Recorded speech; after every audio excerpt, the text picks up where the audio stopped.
The dust swirled across the porch of the Willow Creek ranch as Sarah McKenna stood in the doorway, her weathered hands gripping the wooden frame like anchors in a storm.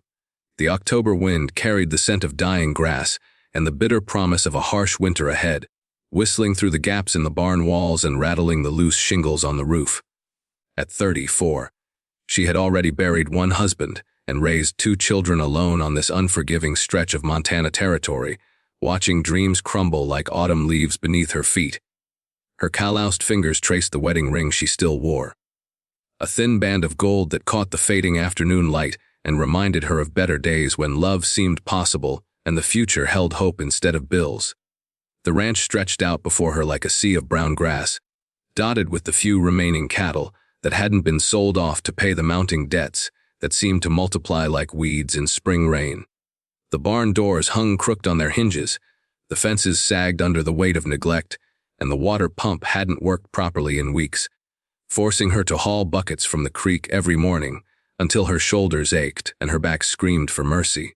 Every sunrise brought new challenges that seemed impossible to overcome without a man's strength and know-how. Problems that required tools she didn't own and skills she'd never learned. The banker in town, Mr. Hutchinson, had made it crystal clear during their last uncomfortable meeting that if she couldn't make the next payment by December 1st, the ranch would be lost forever, sold at auction to the highest bidder, while she and her children watched their world disappear. Sarah had placed an advertisement in the territorial newspaper 3 weeks ago, a carefully worded plea seeking a ranch hand who could help keep the place running through the winter and into spring. The responses had been few and far between, mostly drifters looking for easy work and quick pay. Men who took one look at the extent of the problems and the meager wages she could afford before disappearing like smoke on the wind. None had stayed longer than a few days once they realized that saving this ranch would require more than casual labor. It would take dedication, skill, and the kind of commitment that came from caring about something bigger than yourself. Hope was becoming as scarce as rain in this drought-stricken land, and Sarah found herself wondering if she was fighting a battle that couldn't be won. Her own children, Mary and Samuel, were growing up too fast in this harsh environment, their childhood stolen by responsibilities that should have belonged to adults.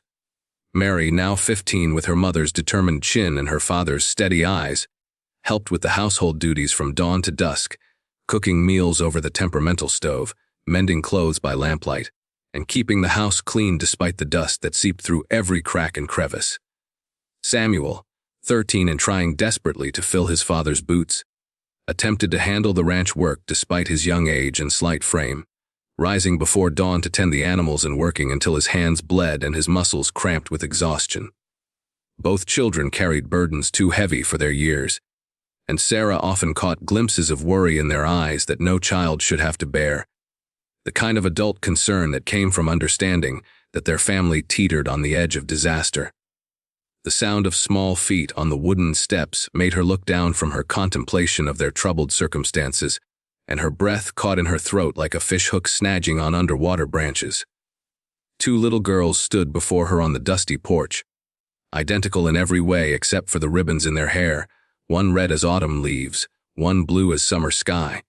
They couldn't have been more than 8 years old, with dirt-smudged faces that spoke of a long journey and worn dresses that had clearly seen better days, but were still carefully maintained with obvious love. Their eyes held a maturity that seemed far beyond their tender years, the kind of old soul wisdom that comes from hardship and loss, from watching adults struggle and learning that the world wasn't always fair or kind. "Mom," the girl with the red ribbon said, her voice barely above a whisper, but carrying a determination that commanded attention. "We heard you need a man on the ranch." She paused, glancing at her sister for encouragement, before continuing with the innocent directness that only children possess, the ability to cut straight through pretense and speak truth without fear. "Our papa loves you." Sarah's heart skipped a beat, confusion washing over her like a cold mountain stream cascading over rocks, unexpected and startling in its clarity. She knelt down to their level, studying their faces carefully, noting the shape of their noses and the set of their jaws, searching for clues to their identity. There was something familiar about them, something that tugged at the edges of her memory like a half-remembered dream or a song heard in childhood that haunts you for years afterward. "What are your names, girls?" Sarah asked gently, her voice soft with curiosity and growing concern for these small travelers who had appeared on her doorstep like characters from a fairy tale. "I'm Rose," said the girl with the red ribbon, standing a little straighter as if the introduction gave her courage. "And this is Lily." She gestured to her sister, who nodded shyly but met Sarah's eyes with surprising directness. "We live with Papa in the cabin by Miller's Creek, about 5 miles east of here through the pine woods and over the ridge. He told us about the advertisement in the paper, read it out loud at breakfast yesterday morning, and we could see how much it meant to him." The pieces began falling into place in Sarah's mind like puzzle pieces, finally finding their proper positions after long confusion. Miller's Creek, she knew that area well. Had ridden through it many times in better days, when there was time for pleasure rides and exploring the beautiful country around their ranch. It was where Thomas Brennan had built a small homestead 2 years ago, shortly after arriving in the territory from somewhere back east, carrying grief and 2 small daughters like precious cargo. She had heard he was a widower with twin girls, but their paths had rarely crossed except for brief encounters in town, polite nods and tipped hats across the dusty main street. He was a quiet man with kind eyes and work-worn hands, always polite but never forward, the sort who helped load supplies into wagons without being asked but never lingered for conversation or social pleasantries. "Your papa sent you here?" Sarah asked gently, trying to make sense of this unusual situation while fighting down a flutter of something she couldn't quite name, something that felt dangerously like hope. Rose shook her head vigorously, her red ribbon dancing with the movement. "No, Mom, Papa doesn't know we came. We snuck out while he was checking the fence line on the north pasture. But we heard him talking to himself last night when he thought we were asleep, walking around the cabin and running his hands through his hair, like he does when he's worried." She trailed off, her cheeks turning pink as roses. "He was saying how he wished he could help you, how he thought you were the prettiest and bravest lady in the whole territory, and how it broke his heart to see you struggling all alone with no one to share the burden." Lily stepped forward, finding her voice, soft but determined like water wearing away stone. "Papa works real hard, ma'am. He can fix anything that's broken, whether it's a wagon wheel or a sick calf or a roof that leaks when it rains. He's real good with horses and cattle. Knows things about breeding and grazing and doctoring that he learned from his own papa back in Pennsylvania. He taught us everything we know about ranching, even though we're just girls and some folks say girls can't learn such things. He built our whole cabin with his own hands after Mama died, cut every log and fitted every board, and he never complained once even when he was so tired he could barely stand up straight." Sarah felt her eyes begin to sting with unshed tears, overwhelmed by the innocence and love in these children's voices. Here were 2 little girls who had walked 5 miles alone across dangerous territory filled with wild animals and rough men, risking punishment and worse, because they believed their father could help her, and because they could see his hidden feelings as clearly as if they were written across the sky in letters of fire. The courage it had taken for them to make this journey, the love that had driven them to take such risks, was both humbling and heartbreaking. "Girls," Sarah said carefully, her voice thick with emotion, "it's very dangerous for you to be out here alone like this. There are wolves and bears in these woods, and bandits who prey on travelers, and all sorts of troubles that could befall 2 young ladies walking alone. Your papa must be worried sick about you by now. He's probably out searching every trail and calling your names until his voice gives out." Rose bit her lip, guilt flickering across her features like shadows from passing clouds. "We left him a note saying we were going to town to buy supplies with the egg money we've been saving. We didn't want him to stop us, because we knew he was too scared to come himself and tell you how he feels. Papa gets real nervous around pretty ladies, especially you, Mom.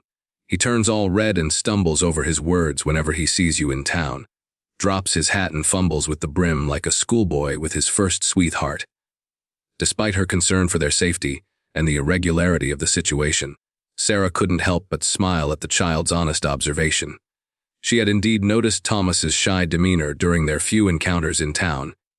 How he would tip his hat politely but never linger for conversation, how he seemed to have trouble meeting her eyes directly.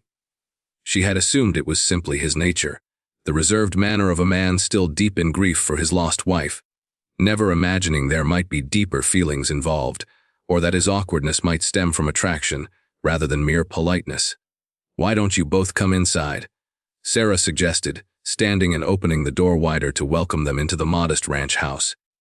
I'll fix you something to eat and drink to restore your strength, and then we need to figure out how to get you home to your papa before he worries himself into an early grave. He must be beside himself with fear by now. The girls exchanged a look that seemed to communicate volumes, one of those silent conversations that twins are said to share, and then followed Sarah into the modest ranch house.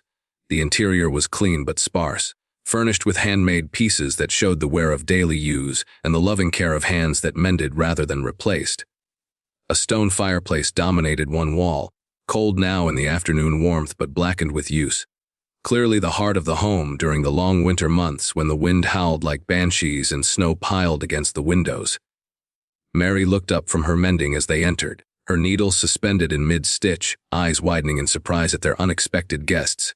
"Mary, these are Rose and Lily Brennan from Miller's Creek," Sarah explained, her voice carrying a note of something her daughter had rarely heard there lately, something that might have been hope.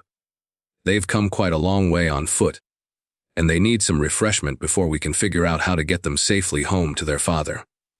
As Sarah prepared milk still warm from the morning milking and biscuits left over from breakfast, adding butter churned just yesterday and honey from their own beehives, she found herself thinking about Thomas Brennan in a way she hadn't allowed herself to think about any man since her husband's death.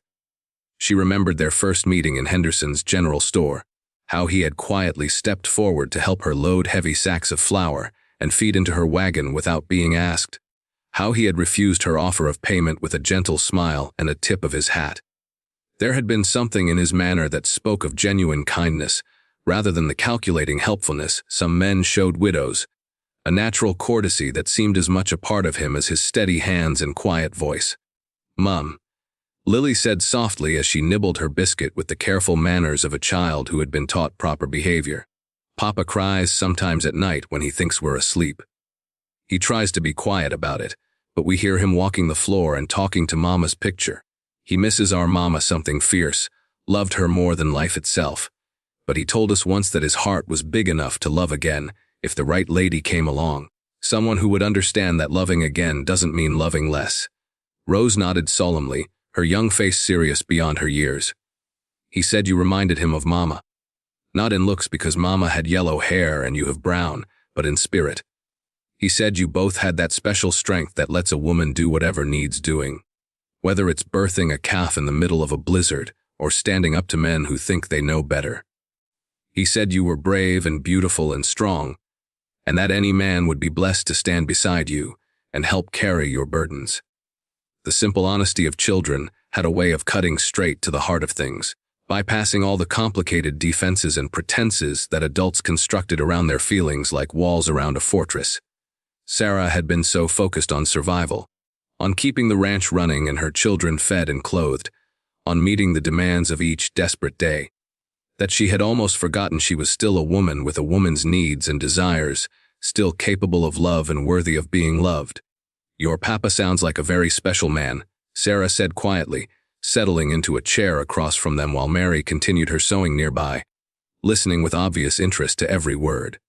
"But you still shouldn't have come here alone like this. The risks you took, the dangers you faced, they're very real. He must be frantic with worry by now, probably gathering every able-bodied man in the county to help search for you." "We know," Rose admitted, her voice small with the weight of guilt and the beginning understanding of how much fear they had caused. "But we couldn't stand to watch him moping around anymore. Staring at your advertisement in the paper like it held the secrets of the universe, sighing over his coffee, and getting that far-away look in his eyes. We thought if we came and told you how he really feels, maybe you'd give him a chance. Maybe you could learn to love him back, and then we could all be a family together like we used to be before Mama went to heaven." The innocence of the statement hit Sarah like a physical blow, so pure and hopeful it made her chest ache with emotion. These children had orchestrated this entire encounter not just out of love for their father, but out of a deep longing for the family they had lost when their mother died. They saw in Sarah not just a potential wife for their father, but a mother figure for themselves, someone who could help heal the wounds that death had torn in their small world. Mary, who had been listening quietly to the conversation, while pretending to focus on her needlework, suddenly spoke up with the directness that Sarah had always encouraged in her children. "Mama, I remember Mr. Brennan real well. He helped us when our wagon wheel broke last spring on the road to town, remember? Worked in the hot sun for 2 hours to get it fixed right, and he wouldn't take any payment for his trouble, not even a drink of water from our jug. Just tipped his hat and said he was glad to help neighbors in need." The memory came flooding back to Sarah like water through a broken dam. They had been stranded on the dusty road between town and ranch when the rear wheel had cracked beyond any repair they could manage, leaving them stuck miles from help with a wagon full of supplies and night coming on fast. Thomas had appeared as if summoned by their distress, riding up on his steady horse with tools in his saddlebags and knowledge in his hands. He had worked without complaint in the blazing afternoon sun, fashioning a repair that would hold until they could get to town, his shirt soaked with sweat and his hands gentle on the stubborn wood and metal. When it was done, he had refused her offer of payment or even refreshment, mounting his horse and riding away with nothing more than a touch of his hat brim and a quiet word of well-wishing. The sound of hoofbeats outside, urgent and fast, made all of them freeze like deer sensing danger. Sarah moved quickly to the window and peered through the glass, recognizing the tall figure on horseback immediately despite the distance and the dust clouds raised by his mount's flying hooves.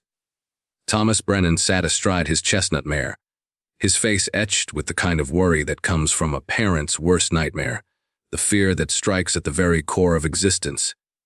He dismounted before the horse had fully stopped, his long legs carrying him toward the house with desperate urgency, every line of his body speaking of panic barely held in check. Sarah opened the door before he could knock, and their eyes met across the threshold with an impact like lightning striking earth. Up close, she could see the raw panic that had driven him here. The desperate love of a father who had discovered his children missing and feared the worst. His dark hair was disheveled from riding hard with his hat forgotten somewhere behind him, and his shirt clung to his body with the sweat of fear and exertion. There were new lines around his eyes that spoke of the agony he had endured in the hours since discovering their absence, the terrible scenarios that a parent's mind conjures when children vanish without explanation. "Sarah," he said, his voice rough with emotion and thick with relief at seeing his daughters safe.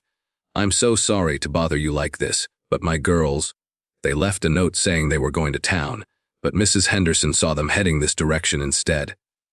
"I've been riding everywhere, checking every creek bed and ravine, every place they might have gotten into trouble, thinking the worst had happened to them."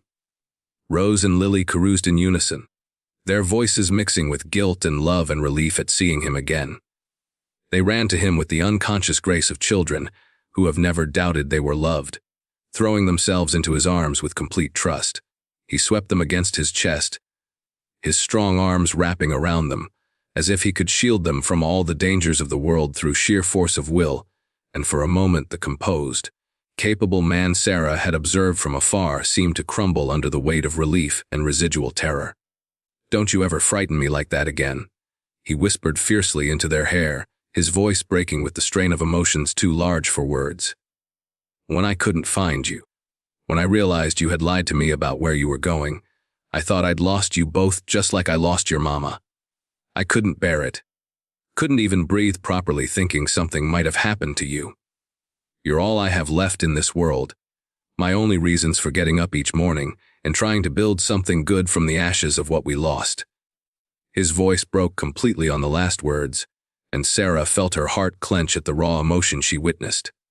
Here was a man who had already endured the worst loss imaginable, watching his wife slip away despite all his prayers and efforts, and the thought of losing his daughters had brought him to the very edge of despair.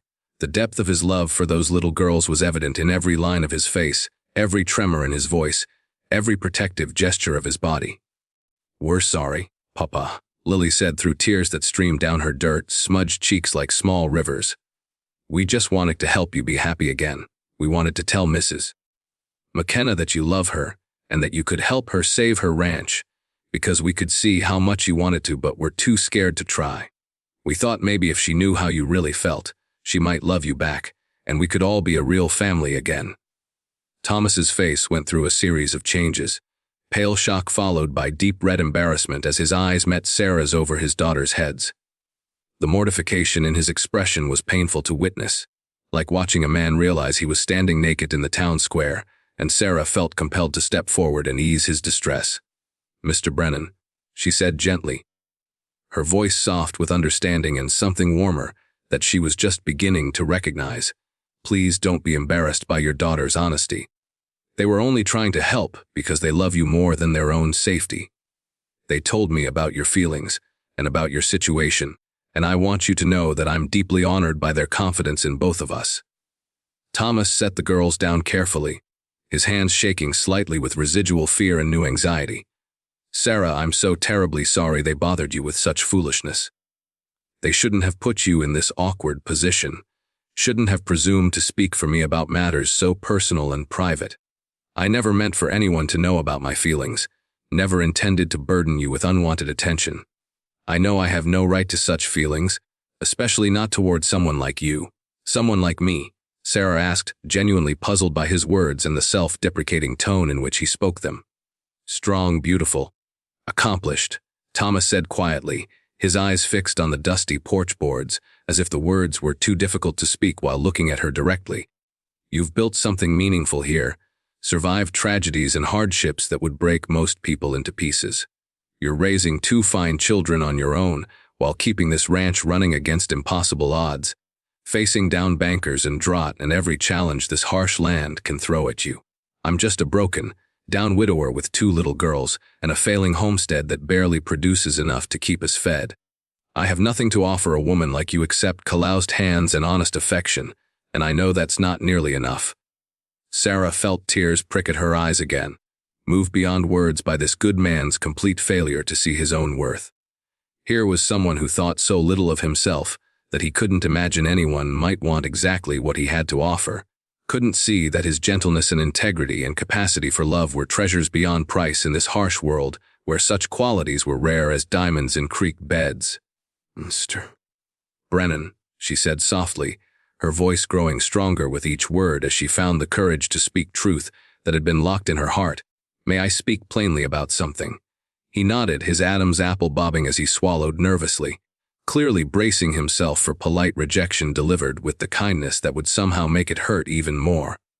"I'm not the strong, accomplished woman you seem to think I am," Sarah continued, her voice carrying the weight of honesty that comes from desperation and hope in equal measure. "I'm a widow with 2 children who grows more desperate by the day, struggling to keep this ranch from being sold out from under us by the bank. I'm 3 months behind on the mortgage, my cattle are dying from a disease I can't cure, and I haven't had a decent harvest in 2 years running. The roof leaks. The fences are falling down, and I don't have the money to fix either problem properly. I placed that advertisement because I'm not strong or accomplished, Mr. Brennan. I placed it because I'm desperate and running out of options and time." Thomas's eyes searched her face with growing wonder, as if he was seeing her clearly for the first time and finding something different from what he had imagined. "But more than any of that," Sarah went on, her voice growing steadier and more certain with each word, "I'm lonely in ways I didn't know were possible. I miss having someone to share the daily burdens with, someone to talk to in the evenings when the children are asleep and the house feels too quiet and too empty.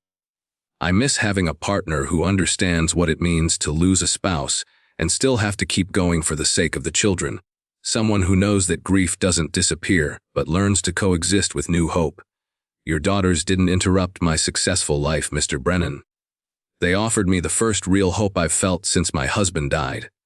The silence that followed stretched between them like a bridge waiting to be crossed, filled with possibility and fear in equal measure." Thomas stared at her as if seeing her for the first time, while Rose and Lily held their breath, their small hands clasped together in unconscious prayer for the outcome they had risked so much to achieve. "You mean," Thomas said slowly, his voice barely above a whisper, "you might actually consider having us. All of us, as we are. I've been considering it since the moment your daughters told me about you," Sarah admitted, feeling as if she was stepping off a cliff and trusting that there would be solid ground somewhere below. "But I need to know if this is truly what you want, not just what they want for you. Because if we were to try building something together, it would have to be a real partnership. I need someone who can work beside me as an equal, not someone who thinks he needs to rescue me or fix my problems for me. Thomas stepped closer, his eyes never leaving hers, and Sarah could see the exact moment when hope began to dawn in his expression, like sunrise after the longest night.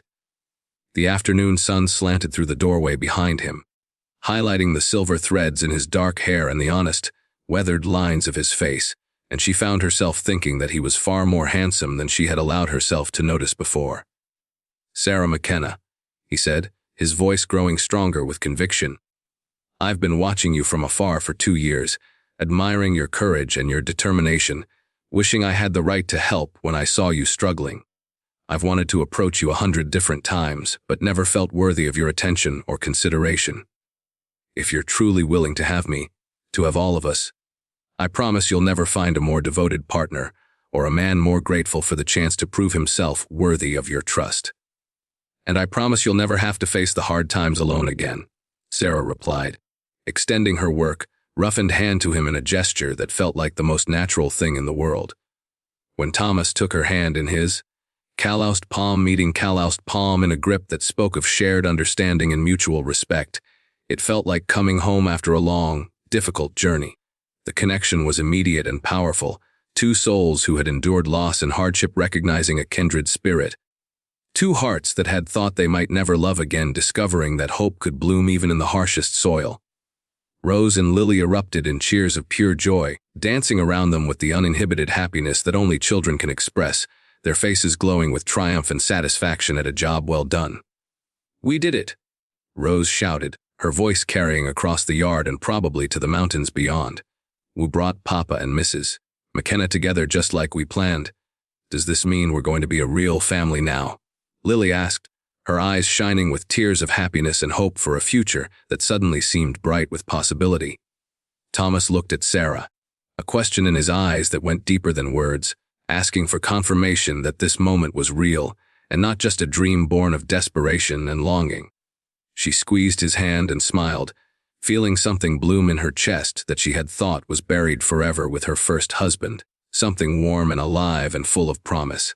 "It means we're going to try, sweetheart," Sarah said, her voice thick with emotion. "It won't be easy, and there will be plenty of challenges along the way, but we'll face them together. All of us, as a family, the way families are meant to do." Mary had been watching from just inside the doorway, and now she stepped forward with a shy smile that transformed her serious face. "I think it's wonderful, Mama. Samuel's going to be so excited when he gets back from town.